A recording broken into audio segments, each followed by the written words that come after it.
네, 21일 우리가 못했던 수업 두 번째 영상입니다.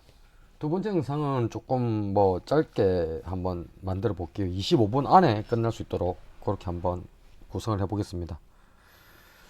자, 지급이 얘기를 조금 할 건데, 이 지급이가 왜 튀어나왔는가 하면요. 사물 인터넷 때문에 나왔다고 보면 될 거예요. IoT 발달하면서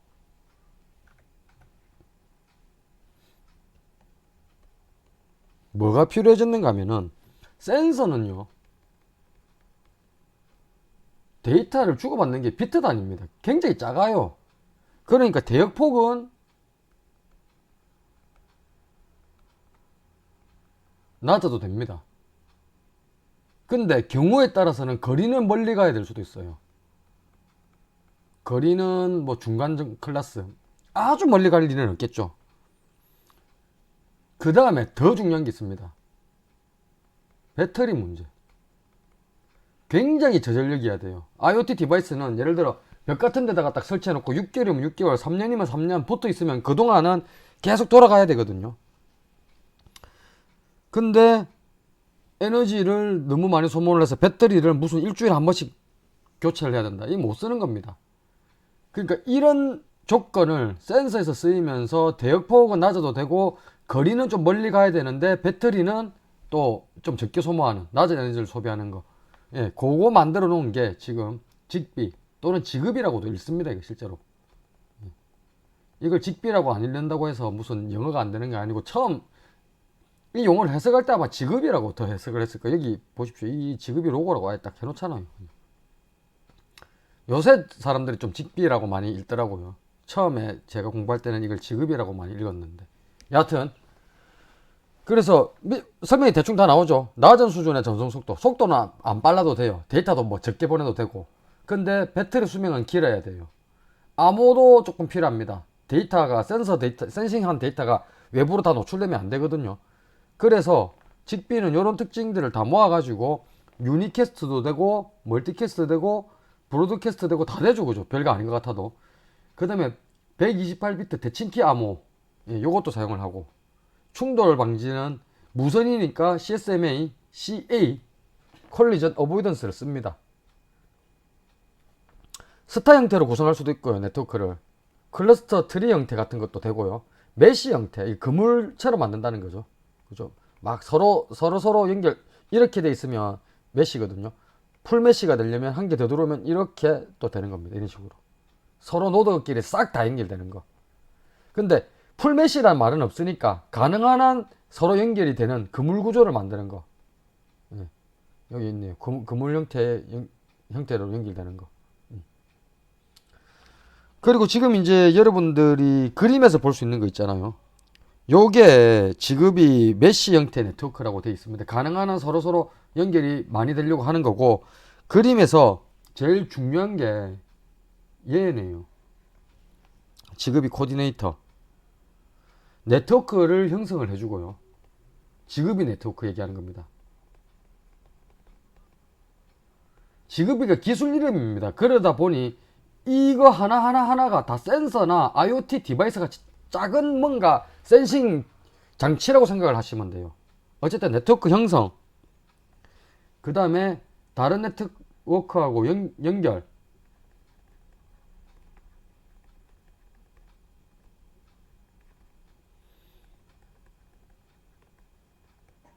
하는 일이 생각보다 많죠. 그죠? 네트워크, 그러니까 지급이로 한 개의 네트워크를 만들었다.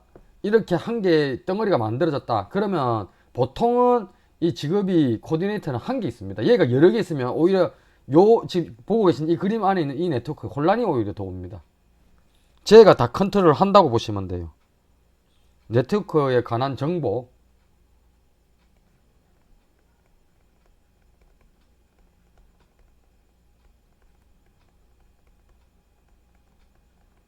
얘가 저장을 하거든요. 이것 때문에 그래요.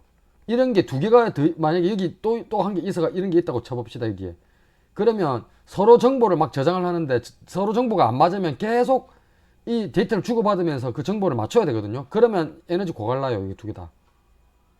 이게 지금 선으로 보이지만 이 선 아닙니다. 전부 무선이에요. 이 사이가. 그래서 통신할 때 에너지가 제일 많이 들기 때문에 가능하면 통신을 안 할 수 있으면 안 하는 게 좋아요. 이런 센서 네트워크는 특징이 그렇습니다. 딱 필요할 때만 하고 그 외에는 자고. 그죠? 그 다음에 이제 지급의 라우터라고 되어 있는 것들. 요거. 얘네들은 하는 일이 애플리케이션 기능도 하고 뭐 처리할 게 있으면요. 응용 프로그램을 돌린다는 얘기입니다. 그 다음에 다른 노드로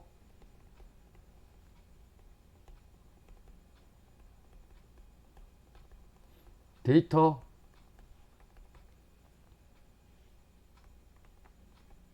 전달하는 기능. 네, 요 정도를 가지고 있다고 보시면 될 겁니다. 라우터가 중간 정도로 중요하고요, 얘네들이. 그러니까 지가 처리할 건 처리하고 그걸 애플리케이션 기능이라고 보시면 돼요. 남한테 줘야 될 것들, 이런 식으로 전달해야 될 것들, 그거는 서로서로 전달하고. 그러면 요 끝에 있는 거, 이거 뭐냐? 이 단말기, 엔드 디바이스라고 보시면 돼요. 말 그대로 그냥 다른 노드하고 통신만 하는 거죠.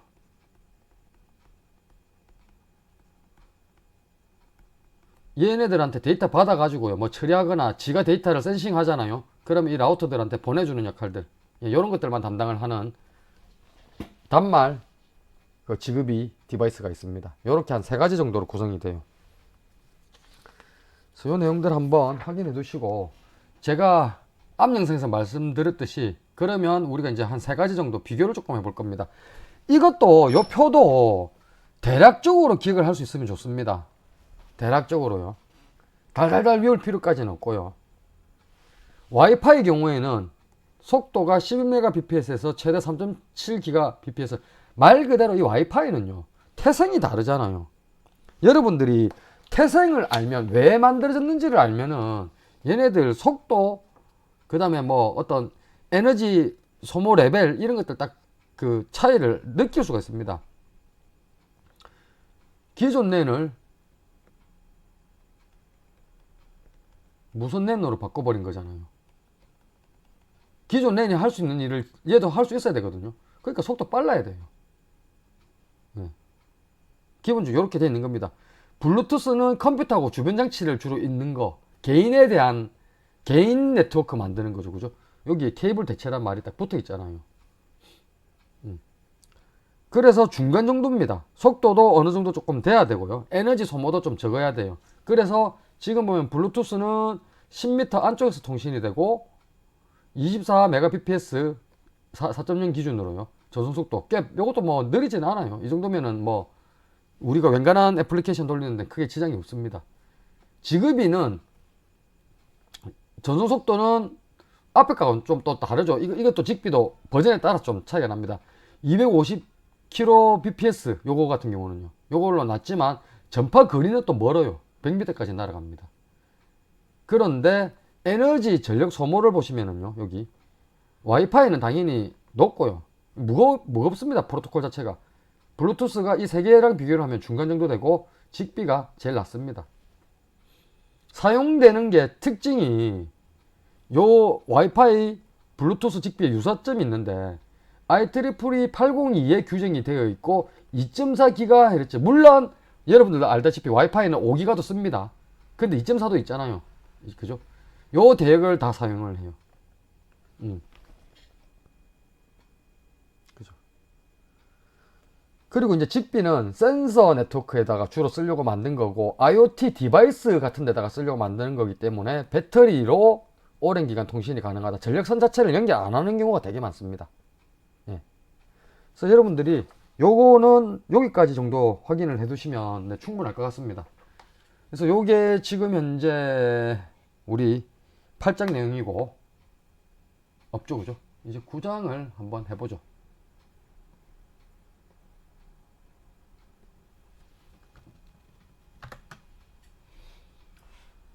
9장은 IP예요.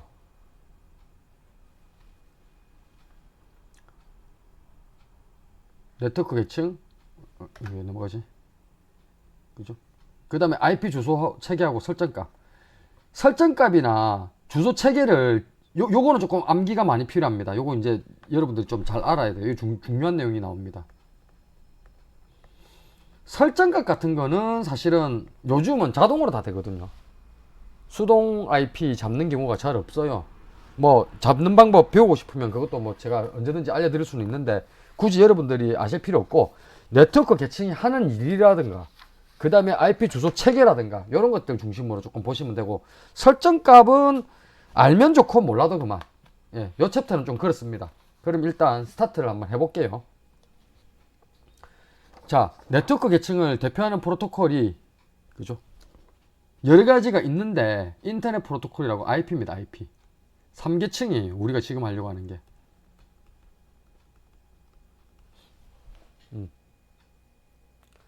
인터넷에서 랜드를 지나 데이터를 전달하기 위해서 만든 게 IP라고 되어 있는데, 그림에서 보면은요, 네트워크 레이어는 랜과 랜 사이를 넘나드는 겁니다. 이렇게. 여기 라우터죠. 이 그림들이 전부 다. 제가 예전에 라우터 그림을 이렇게 그렸었잖아요. 이렇게 화살표 양쪽으로 있는 거. 그죠? 이 사이를 넘나들면서 결국은 이 랜 사이, 랜에 있는 어떤 컴퓨터, 뭐 B, 요 랜에 있는 어떤 컴퓨터 A, 여기서 출발한 데이터가 여기 목적지, 우리 중간고사에서도 잠깐 나왔죠. 목적지에 도착을 해줘야 돼요. 당연히 여기가 뭐가 됩니까? 출발지가 되는 겁니다. 그러면 2계층은요, 이 A라는 컴퓨터가 요 라우터까지만 전달할 수 있는 거, 맥 주소만 알면 돼요. 홉 바이 홉이라고 얘기를 하죠. 랜을 넘어가는 게 아니고 요 라우터까지만 전달할 수 있으면 다른 랜으로 연결시켜 주는 건 라우터가 하는 겁니다. 예. 그래서 2계층은 예를 들어 이 A라는 컴퓨터가 이 라우터에 바로 안 물려 있으면 어디에 물려 있겠어요? 062에 물려 있을 겁니다. 이 062가 어디에 물려 있을까요? 라우터에 물려 있을 거라고요. 그러면 이 A라는 컴퓨터는 요 062까지 직선이잖아요. 한 직선. 요 1홉만 보내주면 돼요. 한 홉. 그래서 랜을 넘어가질 않습니다. 이게 2계층이 하는 일이에요. 062까지 도착. 그럼 062의 맥 주소 알면 되겠네. 맞아요. 그럼 이 062는 또 뭐 알면 됩니까? 이 라우터의 맥 주소 알면 되겠네. 맞아요. 이게 2계층에서 하는 일입니다. 근데 3계층은 그게 아니에요. 여기가 목적지라고요. 168.115.119. 예를 들어 3. 여기 출발지는 10.2.3.4예요. 예를 들면 여기도 IP가 있을 거고요. 여기 062에도 IP가 있을 겁니다. 근데 2계층은 어쨌든 간에 이렇게만 전달하면 되니까 맥 어드레스로도 충분히 가져요. 즉 랜 안에서는 맥 주소로 왔다 갔다 하면 된다는 겁니다. 2계층은. 근데 우리가 그러면 이 라우터로 넘어가려고 하면은 이제 이 라우터가 목적지 주소를 알아야 되거든요. 요 주소를 알려면은 이쪽으로 가는 라우터를 알아야 돼요. 그 라우터의 포트를 알아야 되는데 여기가 IP입니다. 물론 맥 주소도 있긴 있겠죠. 그러면 2계층은 맥 주소로 전달을 해주고요. 실질적으로 내가 도착해야 될 거는 여기다라는 걸 IP로 계속 논리적으로 기억을 하고 있는 거예요. 기계적으로는 바로 다음 칸 라우터로만 가면 돼요. 이 라우터도 그 다음 칸 라우터로만 가면 돼요. 여기가 직접 연결되어 있다고 치면은, 중간에 다른 라우터가 있다면 그 라우터로 그냥 1홈만 가면 끝이라고요. 2계층은. 근데 IP 쪽은 그렇게 가는 게 아닙니다. 뭐를 봐야 되느냐? 내가 최종적으로 가야 되는 데가 어딘데? 이걸 봐야 되는 거예요. 계속해서. 최종 목적지를. 그래서 출발지에서 이 목적지를 보낼 때 나중에 이것도 우리가 이제 헤더를 볼 건데, 소스, 데스티네이션 똑같이 나오거든요. 소스 어드레스. 우리 오늘 봤잖아요. 데스티네이션 어드레스. 여기에 보면은 요 주소가 항상 기록이 되어 있습니다. 이렇게. 근데 이제 헤더가 바뀌고 넘어가고 하면서 옆주소가 계속 바뀌어요. 그거는 나중에 얘기를 하기로 하고요. 그 얘기부터 지금 하면 어려우니까. 지금은 큰 틀에서 어쨌든 간에 랜들을 지나치게 만들어주는 기술입니다. 랜들이 결국은 그래서 랜끼리 연결한다 이런 말도 성립이 되는 거고, 여기 굵게 적어놓은 글 있잖아요. 네트워크 계층의 가장 중요한 역할은 전송 계층에서부터 전달된 데이터, 위에서부터 내려온 요 데이터, 여기 4계층이거든요. 여기가 3이고 요 데이터를 패킷에 넣어서, 패킷이잖아요. 3계층에 넣어서 목적지까지 보내는 겁니다. 그러면 결국은요, 네트워크 레이어는요, IP고 뭐고 넣기는 넣겠지만 결국은 밑에 떨구면서 뭐가 붙겠습니까? 맞습니다. 프레임이 돼요. 다시 프레임은 앞에 헤더에 뭐 들어가 있습니까? 맥 어드레스 들어가 있잖아요. 예. 그래서 2계층은 맥 주소로 움직이는 거고 3계층은 IP로 움직이는 거고 이렇게 되는 거예요. IP가 사용하는 데이터의 종류 이름은 패킷이에요. 2계층에서는 프레임이라고 했습니다. 이것도 기억을 해주시고요. 자, 조금만 더 진행을 해보죠. 자, 모든 패킷이 하나의 길로만은 가지 않을 거다. 우리 패킷 스위칭이 이렇죠, 그죠? 매 순간 제일 빠르다고 생각하는 길로 가는 거예요. 얘가 라우터입니다, 지금 이 자리에서. 패킷이 이렇게 어느 길로 갈 건지를 결정하는 거는요. 그래서 지금 여기 설명이 붙어 있죠. 어떤 길로 패킷을 보낼지를 결정하는 것이 라우팅, 결정하는 그 행위를 라우팅, 그거를 해주는 기계를 라우터, 단어도 라우팅, 라우터 기억을 해주셔야 됩니다. 그 다음에 경로를 결정하는 방법, 이 빠른 쪽으로 갈 거냐, 근데 그 빠르다는 게 개념이 달라요. 대역폭이 넓을 거냐, 아니면 여기 지금 트래픽이 아예 아무것도 없냐, 남이 안 쓰냐 이거죠, 이 도로를. 또는 라우터를 적게 거쳐갈 거냐, 쉽게 얘기하면 톨게이트 적게 걸쳐서 갈 건지, 아니면 많이 걸쳐서 갈 건지. 많이 걸쳐서 간다는 건 그쪽이 더 빠르기 때문일 수도 있어요. 예를 들면요, 그런 거를 라우팅 알고리즘이라고 합니다. 여기에 아마 11장, 10장 그 언저리 나올 거예요. 그래서 여러분들이 이제 요 내용들, 네트워크 계층에서 하는 일은 뭐다? 매 순간 어쨌든 제일 빠르다고 하는, 또는 제일 좋다고 생각되는 길로 패킷을 이동시키는 거.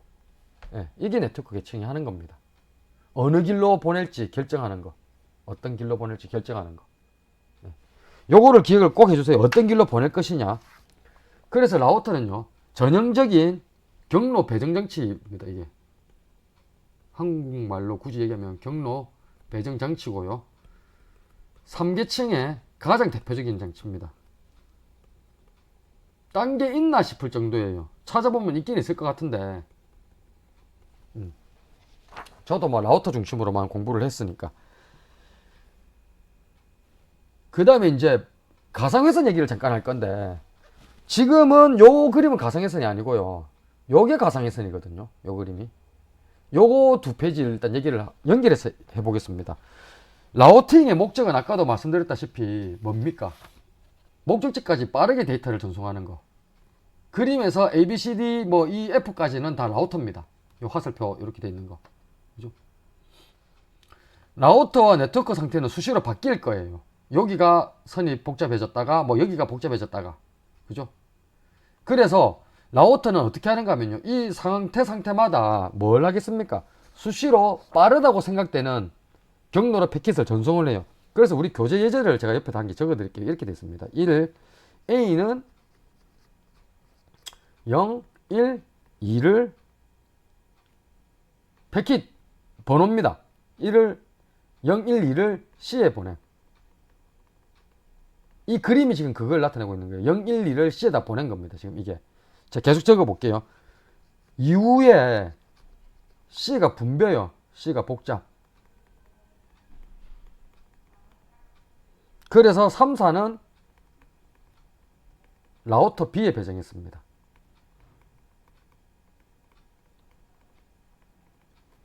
자, 4번은 가는 중이고요. 3번은 지금 배정이 이미 돼 있죠. 그죠? 그 다음에 3번 C는 이제 C는요, 아까 0, 1, 2를 받았잖아요. 근데 0, 1은 E로 보내고요. 그 다음에 2는 F로 보내요. 이렇게 해도 됩니다. 그때 지가 판단할 때 F 쪽이 빨랐다는 거죠. 2번을 보낼 때는. E 쪽으로는 0과 1이 갔어요. 이렇게. 자, 여기서 우리가 얻을 수 있는 결론이 뭡니까? 라우터가 생각하는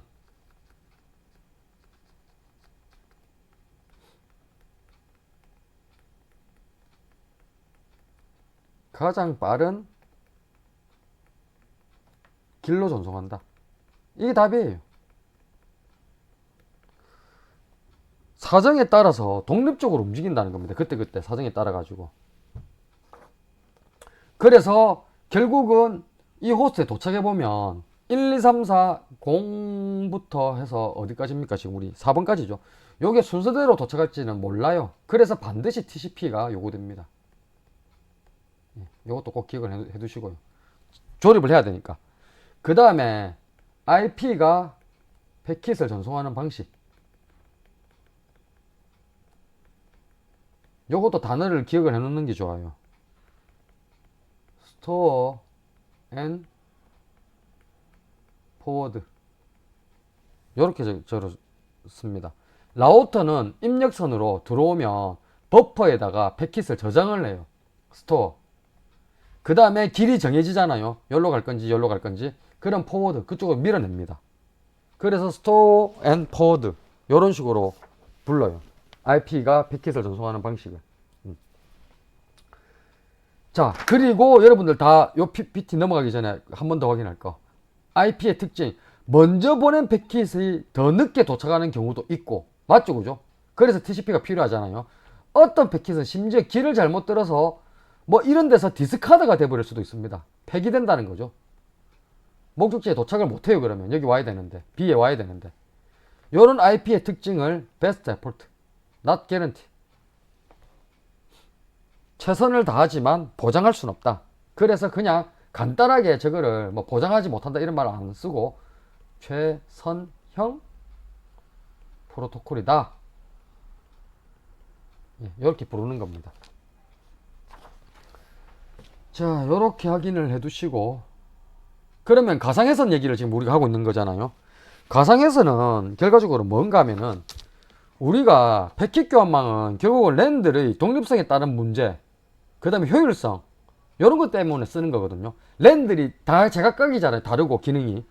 그 다음에 효율성이라는 게 또 뭐였습니까?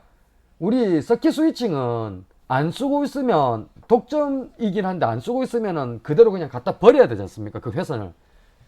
그래서 어쩔 수 없이 그런 걸 안 하려고 우리가 패킷 교환망을 쓰는 거거든요.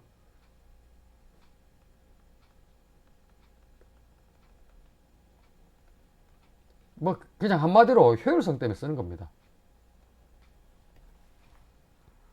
근데 패킷 순서 우리 방금 봤지만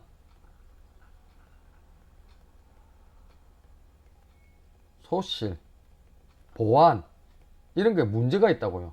남들도 다 볼 수가 있기 때문에.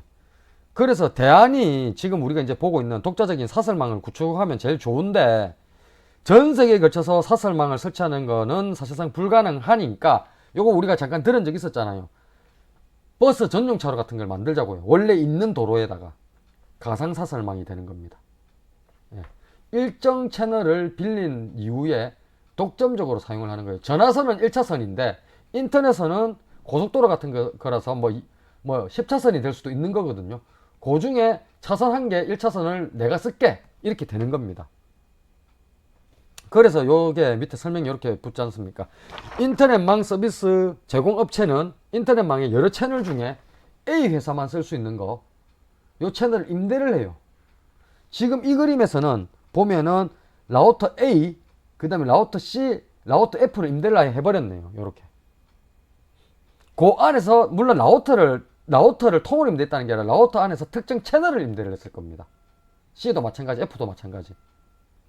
그 다음에 요까지가 되고 나면 가상사설망은 기존의 인터넷망을 회선교환망처럼 써버립니다. 즉, 이 호스트 A와 호스트 B는 예를 들면 우리 한국의 LG사의 부산에 있는 데고요. 여기 서울에 있는 데예요. LG고. 예를 들면요. 그죠? 그러면 얘네들은 이제 A, C, F로만 자기들끼리 통신을 하는 거예요. 왜냐하면 회선교환망처럼 쓰니까 전화처럼. 그래서 가상사설망은 통신을 하기 전에 셋업 단계를 거쳐야 돼요. 어떤 라우터를 어떤 채널로 쓸 거다. A에 7번, 뭐 C에 6번, F에 5번. 예를 들면요. 물론 저것도 IP 넘버로 줄 수가 있는데 어쨌든 간에 기본적으로 지금 간단하게 예를 들면 이렇게 되는 겁니다. 자, 셋업 단계가 끝났으니까 정해진 경로인 ACF가 바뀌지는 않습니다. 패킷을 요걸로만 주고받아요. 물론 통신 이전에 이렇게 보내다 보니까 속도가 늦어요. 근데 우리가 B나 D도 계약을 해놨어요. 그러면 다시 셋업 단계를 바꾸어 가지고 A, B, D, F로 바꿀 수도 있습니다. 가능은 해요. 가능은 한데 일단 통신을 스타트해서 내가 패킷을 4개를 보내겠, 5개네 이거죠. 0번부터니까 5개를 보내겠다 해서 셋업을 한번 해놨잖아요. 그럼 이 5개는 A, C, F의 순서 그대로 날아갑니다. 순서가 바뀌거나 사라지는 일이 없어요. 그래서 가상사설망을 이용해서 데이터를 보내는 방식이 가상회선입니다. 버추얼 서킷이라고 불러요. 그죠? 그래서 채널을 임대한다는 이런 개념을 제가 아까 얘기했던 버스 전용차로 이런 것들 서로 연결하는 실제 디바이스는 ATM기. 요거는 실제로 하는 겁니다. 우리 왜 은행에서 쓰는 거잖아요. 그죠? 그러면 외부에서 요 ATM기 쪽에서 왔다 갔다 하는 데이터는 접근을 못 하거든요. 요 회사, 그러니까 LG, 우리가 요 인터넷망 서비스 제공 업체하고 가입한 애들이 아니면 요런 채널, 우리가 지금 쓰고 있는 전용 채널을 쓸 수가 없다는 거예요. 그러니까 느낌이 어떻게 됩니까? 생긴 거는 패킷 교환망인데 요 위에다가 아예 회선 교환망을 구축해 놓은 상태. 이렇게 되는 거죠. 그래서 VPN은 연결형이고 정해진 길로만 다닌다. 그죠? 패킷이 그래서 순서대로 도착하고 보안에도 강하다. 요까지만 일단 해둡시다. 요까지만 하고 나머지는 우리가 이제 얼굴 보면서 뒤쪽으로 가면 요거 비교하는 것들 나오거든요. 요거 간단하게 보고 하면서 우리가 IP 요거 내용을 마무리를 잘 하면 될 것 같아요. 자, 2개 영상이 다 조금 길고 그렇게 재밌는 부분은 아니었을 건데 어쨌든 잘 들어두시고요. 만약에 정말 네트워크가 싫어서 내가 꼭 한 개만 들어야 되겠다. 그러면 2번째 거를 들어두십시오. 물론 근데 시험 치려면 2개 다 들어야 됩니다. 제가 여러분들 중에 뭐 네트워크 너무 싫어한다. 그래서 나는 뭐 도저히 2개 다 들으려니까 자신 없다. 그러면 2번. 근데 가능하면 1, 2번 다 듣고 와주시기 바랍니다. 자, 강의가 조금 2개 다 약간씩 긴데 어쨌든 시청하신다고 고생들 했습니다.